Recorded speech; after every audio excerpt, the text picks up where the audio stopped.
सभी को राम राम। आज बरगदाही है और मैं और चाची जी दोनों लोग पूजा करने जा रहे हैं। इसको वट सावित्री व्रत पूजा कहते हैं। तो देखिए चाची जी भी रेडी हो गई हैं। चाची जी और हम दोनों रेडी हो गए हैं पूजा के लिए और पूजा की सब तैयारी भी हो गई है। ये है हमारा प्यारा सा बरगद। ये कम से कम 25-30 साल पुराना बरगद है ये, और सारी चीज़ें भी बन गई हैं।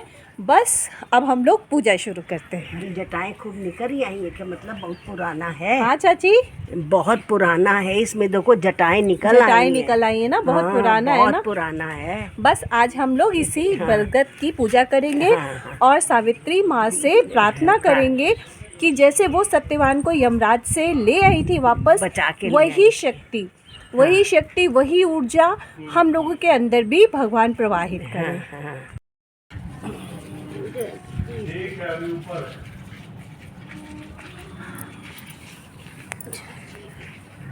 बस इस लायक बना दिया कि भगवान के नीचे नहीं बैठ पाएंगे हम। फिर इसके बाद ये देखिए चावल और हल्दी मिला के इसको ऐपन बोलते हैं, उसको पीस लिया। तो चाची पहले जो करेंगी उसी को ही फॉलो हम भी करते जाएंगे। तो चाची ये थापे कितनी बार लगाने हैं? 12 बार। यानी बरगद के पेड़ पे ये पांचों 5 उंगलियां और हथेली में इसको पूरा लगाकर तब फिर इसके थापे लगाने हैं। पहले मेरी चाची, फिर इसके बाद मैं। ये देखिए ये हमने पूरा थापा ऐसे लगा लिया और 12 बार लगाएंगे। 1 2 3 4 5 6 7 8 9 10 11 और ये 12। ये हमने 12 थापे लगा लिए। इसीलिए ऐसे कर कांच ऐसे कांच के उधर। इसके बाद फिर चाची सिंदूर, हाँ सिंदूर लगाएंगे, पर हाथ थोड़ा सा धो लिया जाए किनारे से, हाथ धो लो। ऐसे लगा दीजिए गुड़िया के, सिंदूर लगा ले। नहीं आज तो वट वृक्ष की पूजा हो रही है ना। नहीं हम कहा ये हल्दी लपेटे हो तो होली हो जाएगी। ये चाची सिंदूर लीजिए, आप पहले लगाएंगे, आपको मैं फॉलो करूंगी। नहीं लगाओ, नहीं तो हम देखते जाएंगे ना कि चाची कैसे कैसे पूजा कर रही हैं। तो ऐपन के थापों के बाद फिर हम लोग जहाँ पे हमने 12 थापे लगाए थे वहाँ पे अब हम सिंदूर से सुशोभित करेंगे अपने थापे। क्योंकि ये देखिए हम लोगों की पूजा पाठ में ना रंगों का बहुत इस्तेमाल होता है। हल्दी, पीला रंग, लाल रंग, 5 6 7 8 9 10 11 और 12 थापे। 12 थापों में फिर हमने सिंदूर लगाया। फिर चाची 12 चने, ये फूल ले लो, फूल चढ़ा। 12 नहीं मतलब फूल तो ऐसे फूल। अब हम फूल चढ़ा देते हैं। फूल चढ़ा दे। अब 12 चने निकालो चढ़ाने। 12 चने भी निकाल देते हैं। ये गंगा जल है। हाँ ये गंगा जल है। माला पहना देता, माला पुष्प चढ़ाने के बाद चाची, हाँ पुष्प चढ़ाने के बाद माला पहना दो। अच्छा फिर ये देखिए ये माला सब चढ़ेंगे फिर उठा लिए जाते हैं। अच्छा है ना, एक छोटा चढ़ा रहेगा गौर का, बाकी उठा लिए जाते। ये जैसे इनका है यहाँ पे चढ़ा दिया और बाकी हम लोग भी अपने अपने चढ़ा देंगे और फिर बाद में उठा लेंगे। अच्छा ये देखिए एक छोटा माला, इसको भी 12 बार लपेटा जाता है। नहीं ये बड़ा माला, इसको भी 12 बार लपेटा जाता है। छोटा माला ये बरगद पेड़ के लिए। ये देखिए ये एक संदेश दे रहा है कि हमें, बरगद एक विशालकाय वृक्ष है, हमें इस वृक्ष की रक्षा भी करनी चाहिए। तो ये हमने पेड़ को पहनाया, यानी हम उसको पूजा कर रहे हैं। हमारा संदेश निहित है कि हमें इन पेड़ों की रक्षा भी करनी चाहिए। सब चढ़ाओ, चलिए सखी आप भी चढ़ाइए। ये आप सुहाग का सामान, चूड़ी, बिंदी, महावर, जितना भी सुहाग का सामान है आप सब चढ़ा सकते हैं। हाँ अब हाँ फेरी चलो। ये अब 12 चने, 12 चने के चने ऐसे ही चढ़ा दो। 12 चने की तो भी फेरी करेंगे ना। अच्छा तो चने अभी ऐसे ही चढ़ा दें। फिर ये थोड़े से चने। अब इसके बाद 12 चने लेके फिर 12 बार फेरी लेनी है। ये क्या है? एक से आप करेंगे, एक से मैं करूंगी। नहीं अभी हम इसको बनाए दे रहे हैं। ऐसे लपेटना होगा ना गोल गोल घूम के। अभी हम इसको बनाए दे रहे हैं, हमको मालूम ही नहीं था, नहीं हम बना देते यार। 3 बार में 3 का 1 बनाएंगे, है ना। अच्छा तो भाई देखिए कैसे बनता है कच्चे सूट का, इसको भी देखिए। 12। अच्छा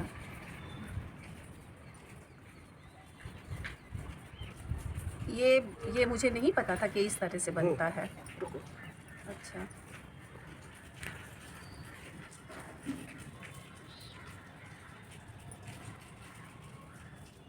और ये सूट में एक विशेष स्टाइल की नॉट लग रही है। ये देखिए, और थोड़ा सा आप जूम करके भी दिखा सकते हैं। 4 5 6 7 6 बार लगा देते, 12 हो गया। 9, अब इसको ना ऐसे ये हो जाएगा। अच्छा, 2 3 4,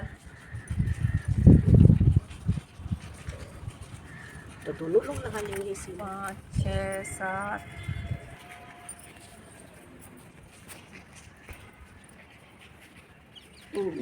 वासुदेवाय ओम नमः। सब पेड़ों को बांध दो, किसी डालो से।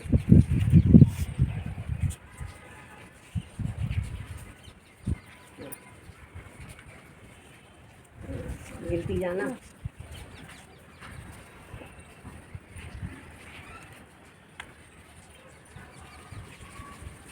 हजारे की भी कलियाँ निकल आई है।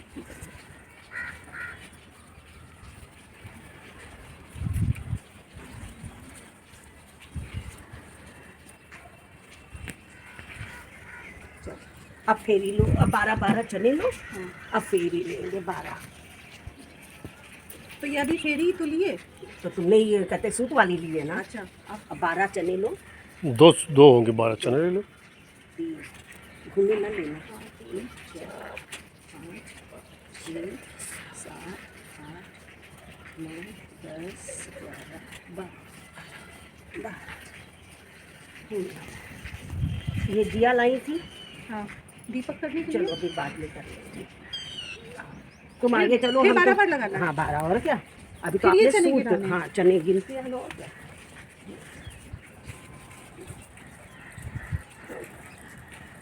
ओम नमो भगवते वासुदेवाय नमः।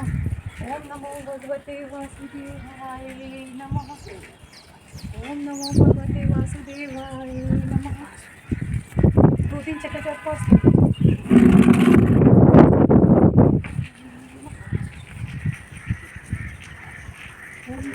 यही हाँ, वो भी तो तोड़ोगी पत्ते। पत्ते भी तोड़ने पत्ते हैं? सही कैसे तोड़। तो आप ही तोड़िए। देखिए, ज़्यादा पत्ते टूट गए। हाँ हाँ, पत्ते तो चाहिए ही हमको। 2 4 एक और तोड़ने हैं। इसका अच्छा है, इसका ये अच्छा, ये अच्छा बेटा। में दूध तो होता ही है। ये 5-5 रुपए के माली लोग देते हैं। अच्छा, इसको बोलते हैं घीटी। हाँ नहीं, हाँ, क्या बोलते हैं? देखिए, बरगद के पेड़ में बरगदाई अमावस्या से जुड़ी हुई एक कहानी है कि एक पति पत्नी थे जिनका नाम था सावित्री और सत्यवान। दोनों में बहुत ही प्रेम था और दोनों राजी खुशी अपना परिवार में रह रहे थे। और उनकी नई नई शादी हुई थी और दोनों हंसी खुशी अपना जीवन बिता रहे थे। लेकिन तभी उनके घर में एक पंडित जी का, ज्योतिषी जी का आना हुआ और बातों ही बातों में उन्होंने सत्यवान को देखकर कहा कि अरे, इसकी आयु तो ज़्यादा नहीं है, ये तो एक उन्होंने तिथि बताई कि इस तिथि तक तो ये तो यमराज इसको ले जाएंगे। तो जब सावित्री ने ये बात सुनी तो वो बहुत ही ज़्यादा चिंतित हो गई और उसने कहा, कुछ भी हो, मैं अपने पति को इतनी जल्दी यमराज के पास नहीं जाने दूंगी। तो ज्योतिषी जी जो थे वो हंसे, वो बोले कि बेटा, विधि का विधान तो कोई नहीं टाल सकता, जो लिखा है ब्रह्मा जी ने वो तो पूरा होकर ही रहेगा। तो सावित्री ने पूरे आस्था के साथ कहा कि देखा जाएगा। फिर इसके बाद एक दिन वो किसी उत्सव में सम्मिलित होने सावित्री और सत्यवान जंगल के रास्ते से होकर जा रहे थे और जाते जाते अचानक सत्यवान को बहुत प्यास लगी। तो सावित्री ने कहा कि आप यही पेड़ पर ही विश्राम करिए और मैं नदी से जल लेकर आती हूँ। वो जल लेने गई। जब वो जल लेने गई उसी बीच में ही यमराज जो है, यमराज आ गए और वो सत्यवान के प्राण खींचकर उसको ले जाने लगे। तो सावित्री लेकिन उस बीच आ गई। उसने जब यमराज को देखा तो उसने कहा, कुछ भी हो यमराज जी, आप मेरे पति को नहीं ले जा सकते हैं। और तो यमराज ने कहा, नहीं, ये तो विधि का विधान है, इसकी इतनी ही आयु थी और मुझे जब आयु पूर्ण हो जाती है तो मुझे उसको प्राणी को अपने साथ ले जाना होता है। लेकिन सावित्री में इतनी आस्था थी, इतनी निष्ठा थी कि उसने यमराज को अपनी बातों से, अपने संवादों से, अपने तथ्यों से यमराज को भी सत्यवान के प्राण जो हैं छोड़ने पर मजबूर कर दिया। तो जिस प्रकार सावित्री ने पूरी आस्था के साथ सत्यवान के प्राणों की रक्षा की, वैसे ही आस्था और विश्वास भगवान हमारे अंदर भी बनाए रखे और हम लोगों का भी जीवन पर्यंत सबका साथ बना रहे, सभी सुहागिनों का सुहाग बना रहे। जय हो बरगद यूनिवर्सिटी।